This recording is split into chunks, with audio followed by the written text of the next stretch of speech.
사무엘하 3장 우리 1절부터 5절까지 말씀입니다.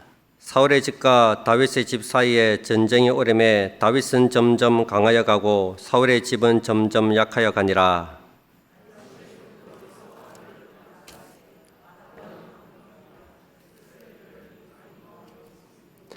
둘째는 길압이라 갈멜 사람 나발의 아내였던 아비가일의 소생이요, 셋째는 압살롬이라 구스 왕 달메의 딸 마아가의 아들이요,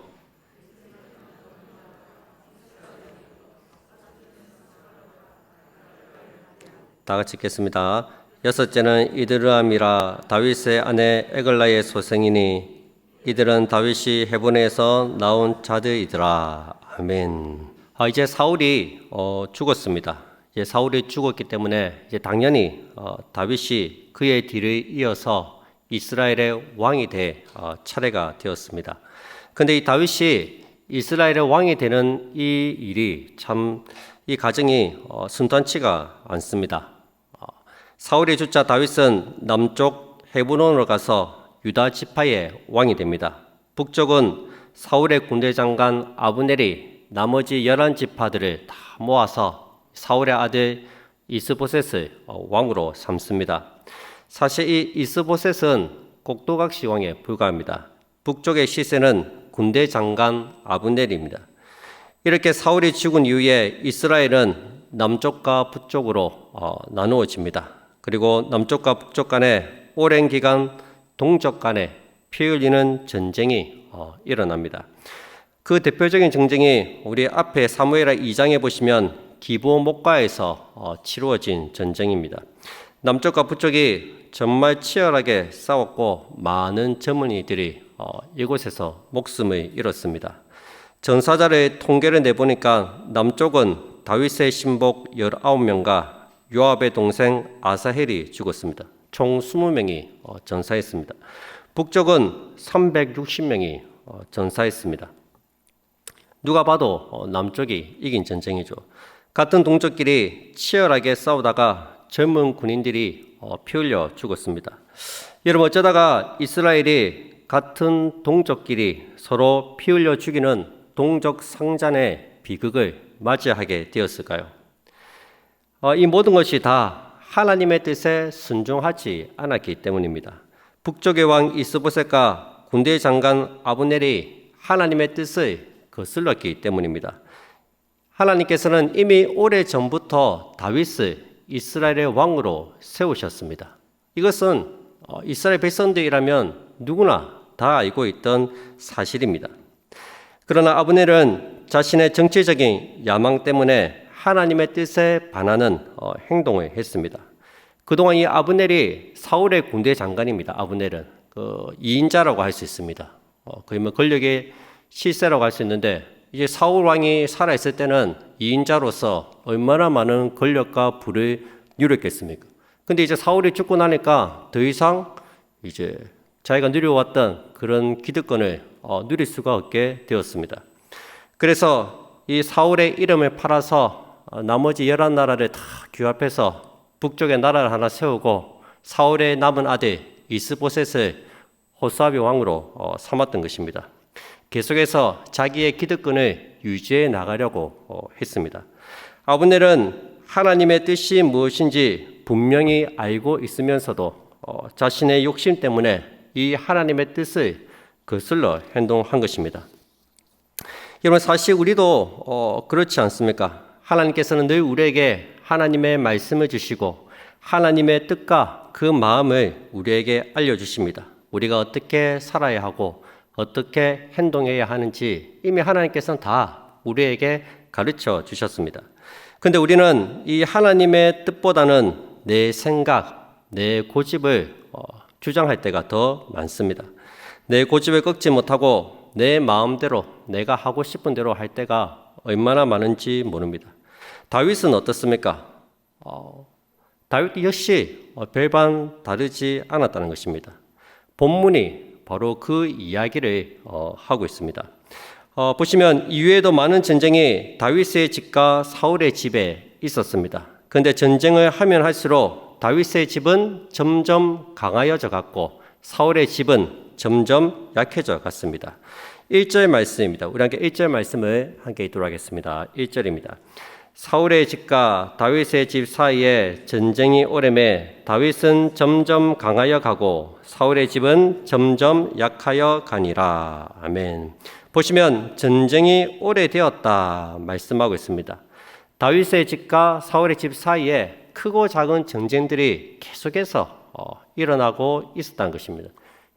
사무엘의 2장에 나오는 이 기브온 묵과에서 일어난 이 전쟁뿐만 아니라 이후에도 계속된 전쟁이 있었습니다. 이것은 다윗이 통일 이스라엘의 왕이 되는 길이 결코 쉽지 않았다는 것을 우리에게 보여주고 있습니다. 우리 생각에는 이제 사울이 죽었으니까 이제 하나님께서 이미 다윗에게 기름을 부으셨고 이제 때가 되었으니 빨리 이 전쟁을 끝내시고 다윗을 통일 이스라엘의 왕으로 삼아 주셨으면 좋겠습니다. 좋을 것 같습니다. 근데 이 다윗이 유다 지파의 왕에서 통일 이스라엘의 왕이 되기까지는 상당한 오랜 시간이 걸립니다. 거의 7년 6개월이라는 시간이 지난 후에 통일 이스라엘의 왕이 되었다는 것입니다. 그 기간도 결코 평온한 기간은 아니었습니다. 그 기간 동안 다윗은 사울 왕가와 피비린내 나는 전쟁을 치러야 했습니다. 사울 왕가도 끈질기게 이 다윗을 괴롭혔습니다.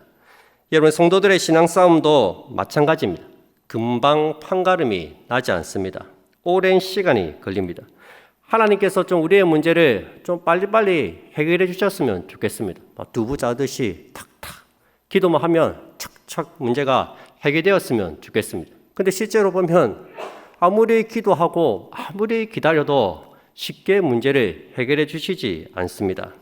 오랜 시간 눈물 흘리게 하시고 답답한 시간들을 주십니다. 때로는 희망 고문을 하실 때도 있습니다. 사모하게 만드시고 될 듯 하면서도 안 되는 일들이 일어납니다. 자꾸만 시간을 끄신다는 것입니다. 여러분, 이럴 때 어떻게 해야 합니까? 그런 말이 있습니다. 하나님은 옳은 일을 하시는 것이 아니라 하나님이 하시는 일은 절대로 옳은 일임을 명심해야 한다. 하나님은 옳은 일을 하시는 것이 아니라 하나님이 하시는 일은 절대로 옳다는 것을 명심해야 한다. 여러분, 하나님이 하시는 일에는 분명한 목적과 뜻이 있다는 것입니다.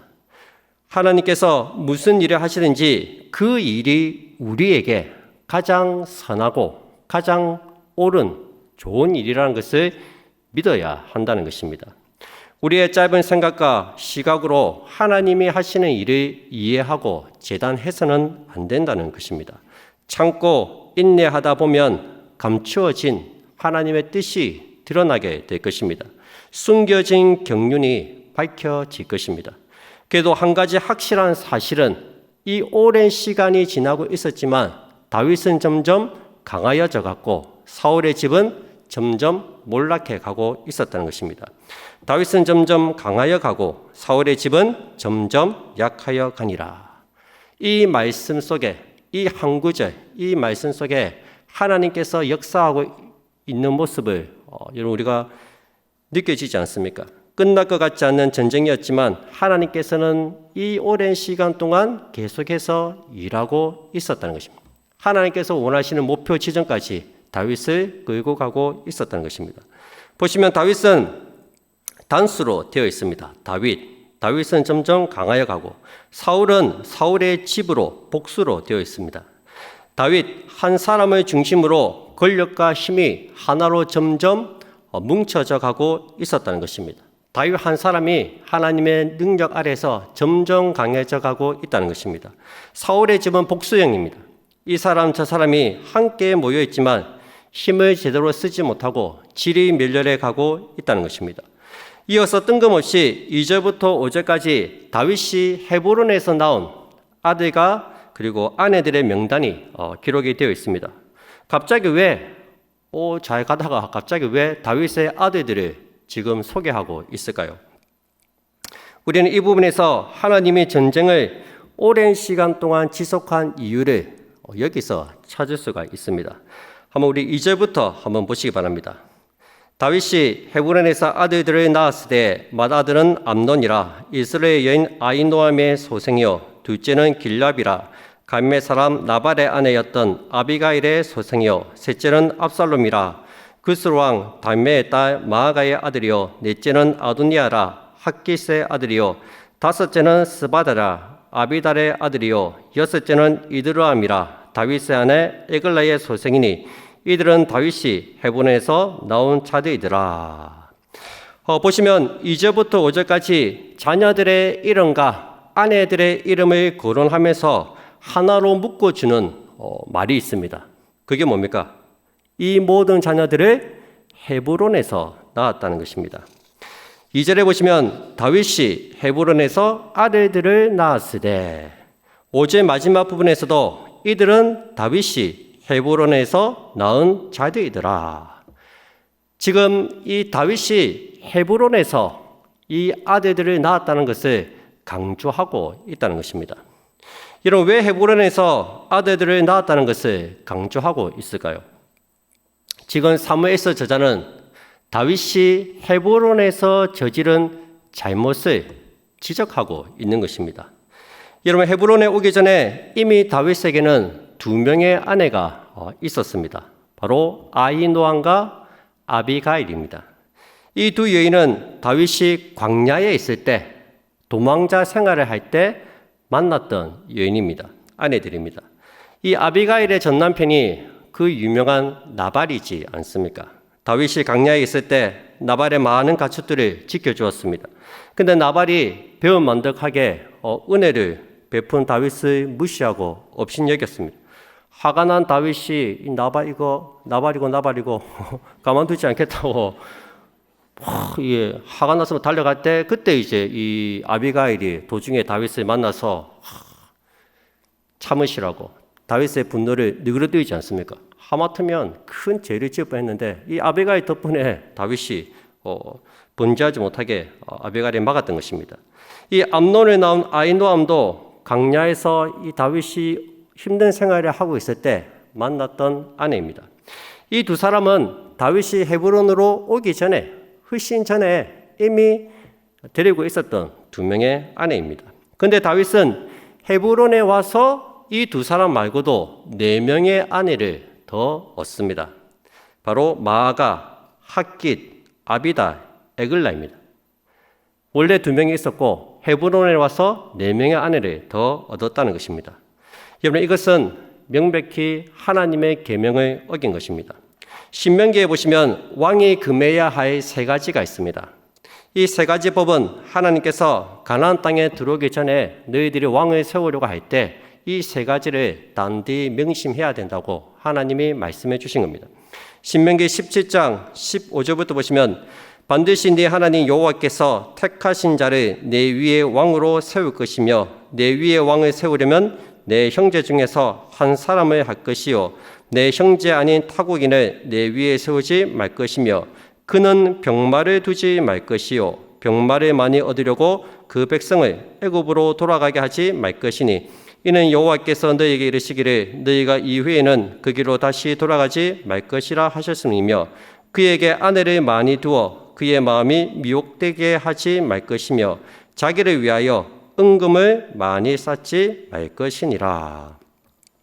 왕을 세울 때 주의해야 될 것 세 가지가 있습니다. 첫 번째는 병마를 많이 얻으려고 하지 말라고 하셨습니다.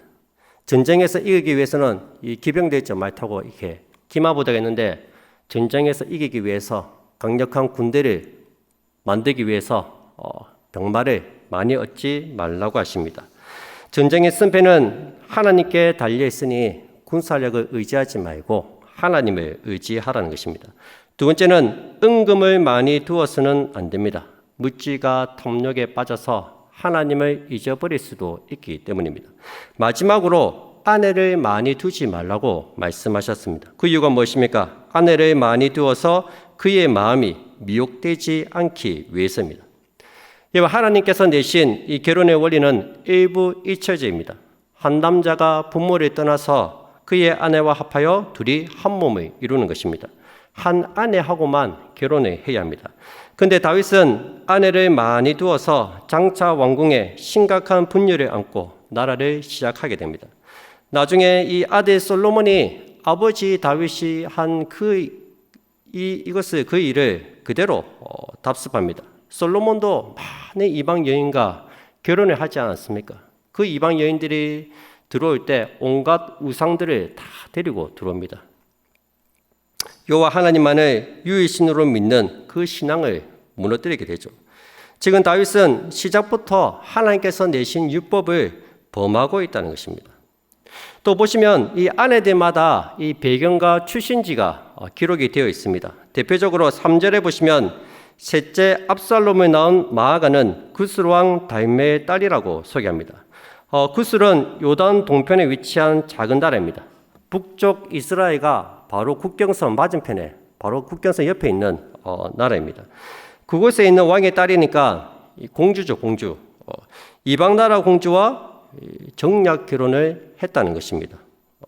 북이스라엘과 가까우니까 이 북이스라엘과 가까이 있는 구스 왕 그 나라와 이제 결혼을 해서 이제 북쪽 이스라엘을 이렇게 압박하는 그런 효과가 있지 않았겠습니까? 다윗은 순전히 정치적인 목적으로 결혼을 했다는 것입니다. 고대 사회에서는 정략 결혼으로 왕권을 강화시키고 동맹을 강화시켰습니다.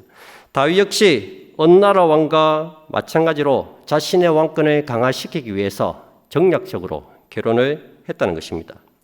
여러분, 다윗은 하나님께 기름 부으심을 받고 하나님의 선택을 받고 이스라엘의 왕이 되었습니다.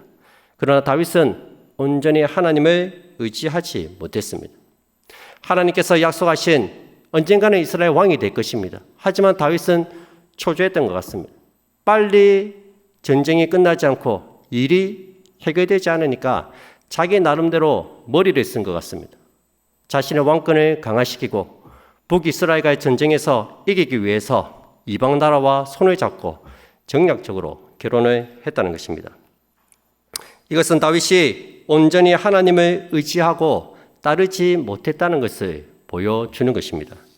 그래서 오랜 기간 동안 전쟁이 끝나지 않고 계속된 것입니다. 하나님께서 기다리신 거죠. 네가 언제까지 세상 것들 붙들고 있나 보자. 네가 언제까지 나를 안 붙들고 네 머리를 굴리는지 보자. 그렇게 기다리신 것입니다. 오랜 기간 전쟁이 있었다는 것은 다윗이 하나님과 하나님 말씀을 지키는 일에 많은 갈등과 내적인 싸움이 계속해서 일어나고 있었다는 것입니다. 물론 그는 하나님 말씀에 순종하기도 했습니다. 사울이 죽자 다윗이 헤브론으로 올라갈 때 그냥 올라가지 않습니다. 먼저 하나님께 물어봅니다. 하나님, 헤브론으로 올라갈까요, 말까요? 어떻게 보면 자기가 기름 부음을 받았기 때문에 사울의 뒤를 이어 왕이 될 사람입니다. 그냥 헤브론으로 올라가면 될 것 같아요. 근데 다윗은 먼저 하나님께 올라가도 되는지 여쭈어 보았다는 것입니다. 근데 시글락으로 갈 때는 하나님께 묻지를 않습니다. 그는 한결같이 하나님께 묻고 그 뜻을 따랐던 사람이 아니었다는 것입니다. 그때 상황에 따라서 환경에 따라서 하나님을 대하는 태도가 달랐다는 것입니다. 어떨 때는 하나님의 뜻을 묻고 따르기도 했다가도 또 어떨 때는 자기 생각대로 자기 판단대로 행동을 했습니다. 여러분, 다윗이 누구입니까? 골리앗을 쓰러뜨린 믿음의 장수입니다. 그는 골리앗이 하나님을 모욕하는 것을 견딜 수가 없었습니다. 어디 하나님을 돌멩이를 집어들었습니다. 우리도 누가 우리 부모님 욕하면 욱하지 않습니까? 그 정도로 하나님을 사랑했던 사람이 다윗입니다. 뿐만 아니라 다윗은 하나님의 마음에 합한 자라는 그런 칭찬도 받았습니다. 그랬던 다윗도 온전히 하나님을 붙들고 하나님께 모든 것을 내어 맡기는 데는 시간이 걸렸다는 것입니다. 여러분, 하나님과 다윗 사이에 오랜 전쟁이 있었습니다. 내가 주인이 되느냐, 하나님이 나의 주인이 되시느냐, 치열한 싸움이 있었습니다. 내 힘으로 살래, 네 힘으로 살래. 오랫동안 싸움이 있었습니다. 하나님께 온전히 순종할 때도 있었고 불순종할 때도 있었습니다. 하나님 말씀을 들을 때도 있었지만 내 고집을 꺾지 못하고 내 마음대로 할 때도 있었습니다. 여러분, 다윗만 그렇습니까? 우리 역시 마찬가지입니다. 우리 역시 하나님과 치열한 전쟁을 하고 있습니다. 때로는 하나님을 의지하는 것 같다가도 어느 순간 고집을 부립니다. 이것이 하나님의 뜻인 줄 알면서도 포기하지 못할 때가 많습니다. 여전히 내 힘을 의지하고 내 머리를 의지합니다. 아멘하고 말씀에 순종하지 못하고 이것저것 따져가면서 계산기를 두릴 때가 얼마나 많은지 모릅니다. 그렇게 내가 하고 싶은 대로 고집 부리다가 나중에 가서야 내가 해봤자 뭐 변하는 것도 없고 괜히 시간만 낭비했구나. 그것을 깨닫고 나서야 자기 힘이 다 빠지고 나서야 그때서야 하나님을 붙잡는 게 우리 인생입니다. 여러분, 우리의 믿음에는 여전히 하나님의 은혜가 필요하다는 사실을 꼭 기억하시기 바랍니다. 하나님을 믿기 위해서도 하나님의 은혜가 필요합니다. 그러나 하나님을 믿은 이후에도 계속해서 하나님의 은혜가 필요하다는 것입니다. 여러분, 베드로의 신앙 고백을 한번 보시기 바랍니다. 그가 얼마나 멋지게 신앙 고백합니까? 우리 마태복음 16절 말씀 우리 함께 한번 찾아봤으면 좋겠습니다. 우리 마태복음 16장 16절입니다. 우리가 잘 아는 베드로의 신앙 고백이죠. 마태복음 16장 16절 말씀입니다. 우리 한번 다 같이 함께 읽도록 하겠습니다. 시작. 시몬 베드로가 대답하여 이르되 주는 그리스도시요 살아계신 하나님의 아들이시니이다. 아멘. 이 베드로가 이렇게 멋진 신앙 고백을 했습니다. 그런데 금방 주님께 책망을 듣습니다. 주님이 십자가의 길을 간다고 말씀하시자 주님 절대로 안 됩니다. 안 되면 못 갑니다. 하고 뜯어 말렸습니다. 그때 주님이 베드로를 책망하십니다. 23절에 보시기 바랍니다. 주여 그리 마옵소서 이 일에 결코 죽게 미치지 아니하리이다. 예수께서 돌이키시며 베드로에게 이르시되 사단아 내 뒤로 물러가라. 너는 나를 넘어지게 하는 자로다. 네가 하나님의 일을 생각하지 아니하고 도리어 사람의 일을 생각하는도다. 이런 방금 신앙 고백을 하면서도 사단이 될 수 있습니다. 우리가 이것을 잘 기억해야 합니다. 하나님을 믿었다고 해서 우리의 믿음이 온전해지지 않는다는 것입니다. 하나님을 믿는 것과 하나님을 의지하는 것은 다르다는 것입니다. 우리가 하나님을 믿기 전에는 이 하나님의 은혜가 필요합니다. 하나님이 은혜를 주셔야지 베드로처럼 주는 그리스도시요 살아계신 하나님의 아들이십니다. 그렇게 고백할 수가 있습니다. 그러나 예수님을 믿고 하나님의 자녀가 된 이후에도 우리의 믿음에는 하나님의 은혜가 필요하다는 것입니다. 베드로에게 보듯이 그는 주님이 기뻐하시는 신앙 고백을 했지만 아직 그의 믿음은 하나님이 원하시는 그 수준에까지는 미치지 못했다는 것입니다. 그는 십자가의 길을 걸어가신 주님을 전혀 이해하지 못했습니다. 그래서 주님이 말씀하십니다. 24절입니다. 누구든지 나를 따라오려거든 자기를 부인하고 자기 십자가를 지고 나를 따를 것이니라. 구원받고 하나님의 자녀가 된 이후에도 주님께서 걸어가신 그 십자가의 길을 너도 걸어가야 된다는 것입니다. 그리고 그 길을 걷기 위해서는 은혜가 필요하다는 것입니다. 주님께서 걸어가신 그 십자가의 길을 나도 가야 되는데 그 길은 내 힘과 내 의지로 가는 것이 아니라는 것입니다. 자기를 부인하고 안 되잖아요. 내 뜻대로 해보니까 됩니까? 안 됩니다. 내가 원하는 대로 해와서 뭐 제대로 된 일이 있습니까? 없습니다. 결국에는 하나님 뜻대로 다 되는 거예요. 아, 내가 이때까지 헛수고했구나. 나는 정말 아무것도 아니구나. 그 자기를 부인한 사람만이 이 십자가의 길을 걸어갈 수 있다는 것입니다. 주님의 은혜만을 구하고 주님, 저는 아무것도 할 수 없습니다. 주님이 저를 도와주셔야 됩니다. 주님이 저와 함께 해주셔야 됩니다. 주님께서 주시는 은혜가 있어야 됩니다. 그 은혜만을 간절히 구한다는 것입니다. 그 사람만이 십자가의 길을 걸어갈 수 있다는 것입니다. 말씀 맺겠습니다. 여러분, 바둑을 다두면 기사들이 복기를 합니다. 이 부분에서 내가 실수했구나. 야, 여기 두는 것이 아닌데 내가 참 여기서 문제가 생겼구나. 그렇게 지나간 시간들을 후회합니다. 우리 역시 마찬가지입니다. 진작에 하나님께서 말씀하신 대로 했더라면 더 빨리 끝났을 일을 괜히 시간만 굴리다가 이래저래 시간 낭비만 했던 적이 얼마나 많습니까? 여러분, 하나님과 불필요한 소모전을 하실 필요가 없습니다. 시간만 낭비되고 일만 지체될 뿐입니다. 온전히 하나님께 모든 것을 다 내어 맡기시기 바랍니다. 모든 일을 말씀대로 순리대로 하시기 바랍니다. 무엇보다 자기를 부인하고 역시 내 힘으로 안 되는구나. 역시 하나님밖에 없구나.